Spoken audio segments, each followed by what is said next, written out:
This is a really wild week.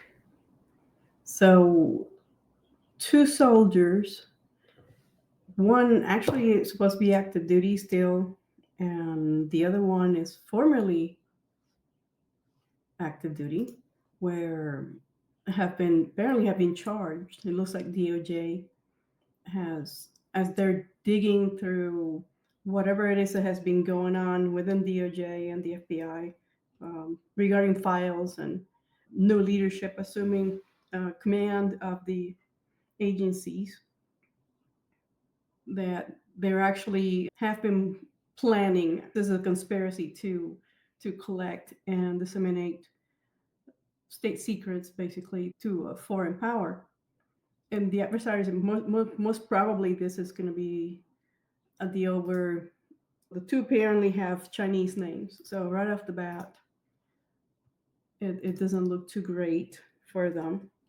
And espionage may be something that may be even bigger in the long run, as as a consequence of files and actually investigations that may have been left dormant or unresolved or put in some sort of a hold for a long time, and now they're becoming big news, but it's significant to national security.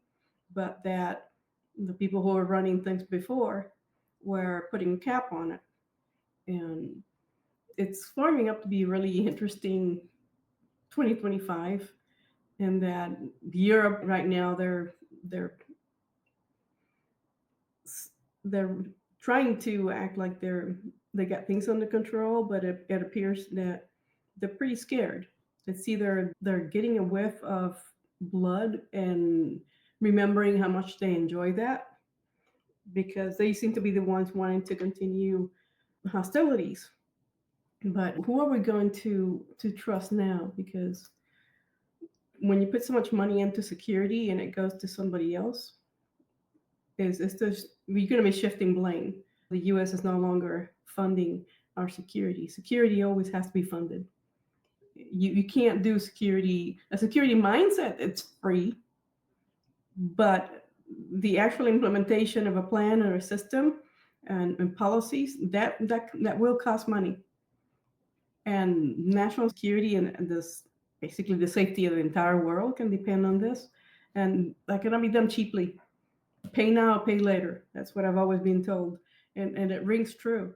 You can't do security merely by just saying we're just going to depend on somebody else to do the funding.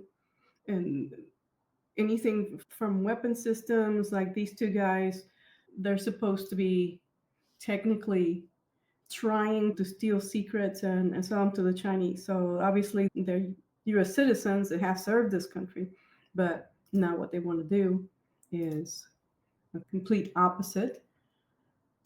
And I understand. I know the page I'm showing you. I hope I don't get any grief from anybody because I'm on Fox News. It doesn't seem like a lot of times if I show something on screen, that means they're the only ones reporting it, and so be it. I look for news in most unusual places because sadly, we have a media that they really don't want to report a lot of stuff unless, you know, it's to their own advantage. I have no idea what that's about, but I'm not going to play the video. I'm sure you can find the story. And these two characters, they're caught on an espionage web, but this has been going on for some time, and I'm hoping that the details are made public quickly, because we need to know how much we're losing. So our adversaries get to know before we know what the real threats are worldwide. How badly exposed are we? And I'm pretty sure we're pretty vulnerable right now, and all the countermeasures that are being implemented right now. And like I said, with new leadership and new people running things, they're going to have to first dig and figure out through the bureaucracy that's already well established how they're going to find information that's useful, that's going to allow them to make the necessary changes before it's too late. So I'm talking from the greater scope, not so small, like the home security or a small business perspective. We all live on the same planet, so this is something that's worthy of note. And one of them is an officer, and I find it even more despicable. But so this is going on since 2021. So yeah, this is definitely within the scope of the last administration, and everything is going to be political. I'm not going to put any disclaimers or apologize. It is what it is. That some things can be easily concealed within government. Somebody doesn't want something to come out, they're not going to let it out. And overclassifying stuff is a way to hide stuff. But today is not about classification because it just takes a little bit of time to explain. But this is from people. Yeah, there's a weapon systems. How nice. So the more I'm reading, the Chinese have been on a path, really aggressive path to best the US and other countries when it comes to technology. Some of the technology that they had that they ended up retooling, we gave to them in the 1990s. So this is a mad race to beat them to the proverbial punch. And I don't know how that's going to go, but it's going to get pretty nasty. Regarding the tariffs levied on them, that's going to be interesting because they're starting to shake their fists like the angry old man screaming at the sky.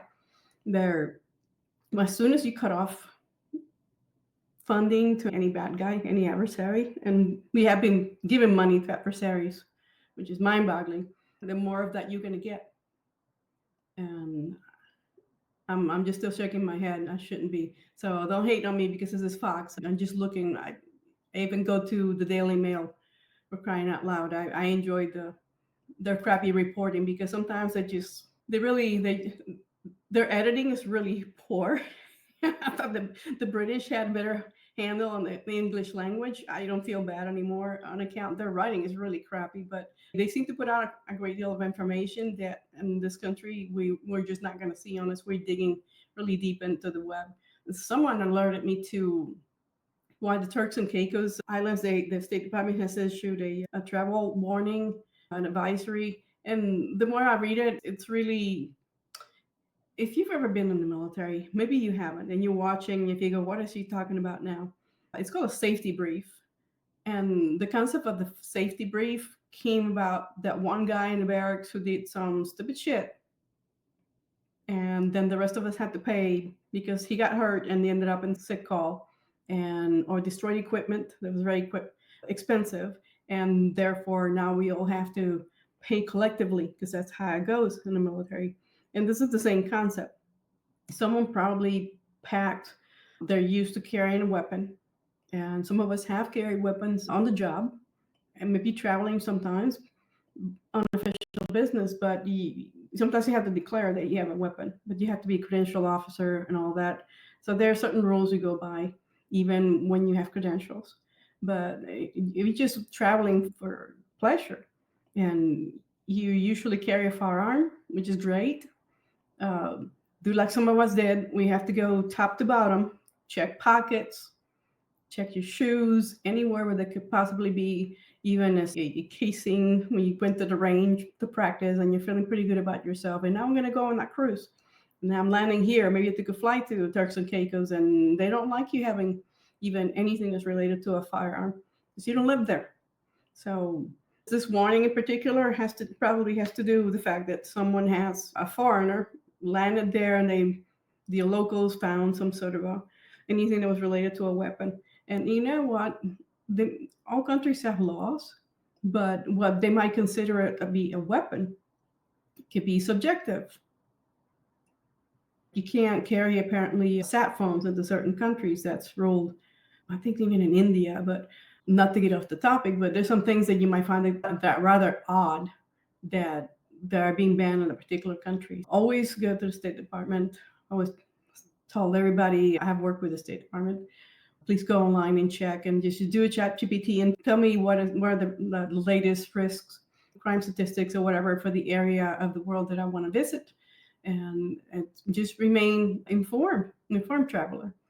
And the last one, the strangest thing, and this isn't about necessarily about, like I said, the security systems. It's about personal safety because what the news now are saying about an actor, Gene Hackman, passing away, age 95. obviously in frail condition because he had heart disease, so ended up with getting a pacemaker. He had some heart attacks, and that's why he retired from acting long ago. His wife being 30 years younger, seemingly a health nut. That's what they call her in the news, that she liked to eat better and exercise and all that. And today, the medical examiners comes across with more information that he definitely he had Alzheimer's, and I feel this personally because my dad died from Alzheimer's, and taking care of a person in that condition is really challenging. So for them to have lived in secluded, huge estate, basically by themselves, and they have 3 dogs, and I don't think anyone has talked about how the third dog died, but it wasn't what they thought. She died first from a hantavirus infection, which is rodent borne, which is really strange. It doesn't seem like maybe she contracted that by hiking and getting bitten by a flea. No clue. That's it. The pulmonary syndrome. They say it's rare. If you live in a nice place and it's clean and it's not like you're living in a trash hole. You live in a really nice place. They eat a good diet, and this is really a really strange death, causing the second death. She died first, explaining the mummification, and of course, is where they live. It's pretty dry, and dying unexpectedly because she was probably not aware that she was sick with anything that was concerning. It has flu-like symptoms and all that. I have a medical background as well. I don't want to get into the public health, but I tied it to because the only way they could piece together the police investigating, trying to piece together a storyline to see if they lead them to at least what happened at the basic level. And they had to go through when they went to the pharmacy last and caught on video surveillance and so on. And at their house, they don't have any security. I'm all for privacy and living, protecting myself, but I would definitely want to have some sort of surveillance set up, especially a large estate, even a tiny apartment. You can still use small camera, something, because you never know.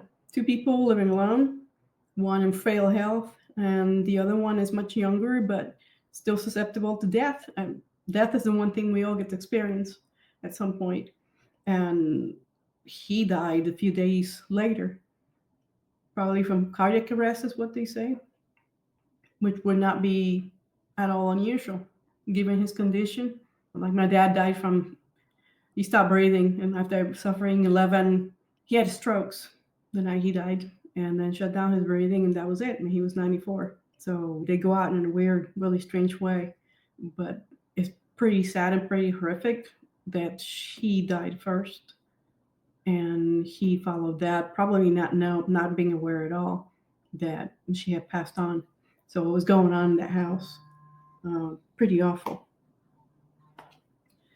And this is how we're going to end the week today. And I don't know why somebody's calling me on the cell phone now, but some things to ponder. Life is really short. Life can be wonderful, though. And this is it. This is a really, really strange new year. It doesn't mean that it's not worth living. Just saying that if you have loved ones at home who may be afflicted with Alzheimer's or terminal illness of some sort, and you're insisting in taking care of them at home.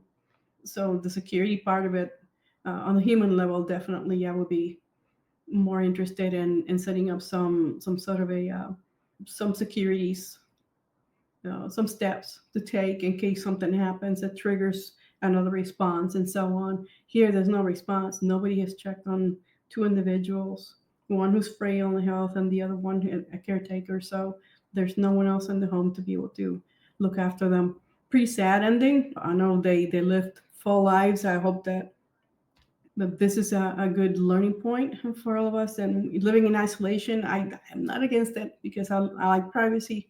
But if you're going to do it, then you should always go the extra mile. You can afford it, get something to capture moments when you come and go.